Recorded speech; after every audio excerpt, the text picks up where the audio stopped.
So, Lieutenant Governor, what did you think of your little field trip today?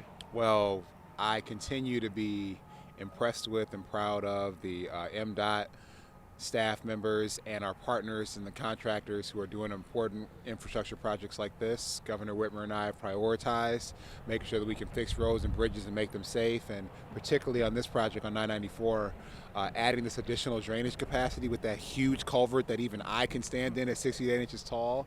As our weather events get more severe and we see more rain, flooding on the freeways has been a problem in different parts of Michigan, and so this will add a tremendous amount of capacity and resilience to our changing climate. So I'm glad to be able to put eyes on it, and the team's doing great work here. So, it's Work Safety Awareness Month, it's Distracted Driving Awareness Month. As you were really within inches of those tractor trailers barreling down the highway, what are your thoughts about worker safety and speed, distracted driving?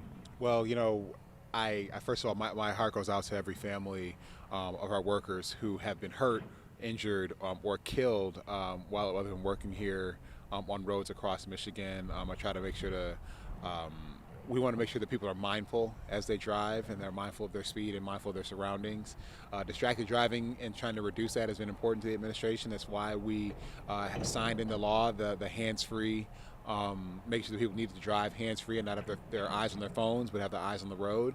And being very mindful is important, and I think it's going to make our roads safer. It's going to make sure that our professionals here are able to work with confidence and focus on what we need them to do, which is fix these roads and fix these bridges so that we recognize why we're doing these projects, and that's for people. And so people can get where they need to go so they can be safe, they can get to school, they can get to work, they can get to the hospital. It's about making these things work for people. There's a couple bills in the Senate right now that are dealing with enhanced electronic speed surveillance, and I think there's some neighboring states that are wanting to work with Michigan to monitor speed on a more electronic method. Are you and the administration in favor of those bills? I mean, I know that those bills are moving through the process, and we'll take a look at them as they get closer. So I don't have a position on that legislation today, but I do have a position on people to drive safely and mindfully, and all of us have a role to play in that to make sure our roads are safe, and I know Michiganders can do it. As to road funding with electronic vehicles, the gas tax isn't going to be able to pay the load that it has been in the past. What are the thoughts about that? It's an ongoing conversation that we are having with a lot of stakeholders about what we can do to make sure that we have a sustainable source to be able to make sure our roads are safe, our bridges are safe and improved. And so we're going to continue to be thinking about that throughout the rest of the year. We've been thinking about it for a long time.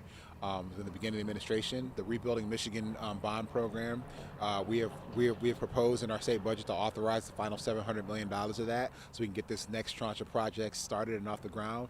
This is a Rebuilding Michigan project, and so that shows our commitment to finding creative ways to fund these projects, and so we're going to maintain that commitment.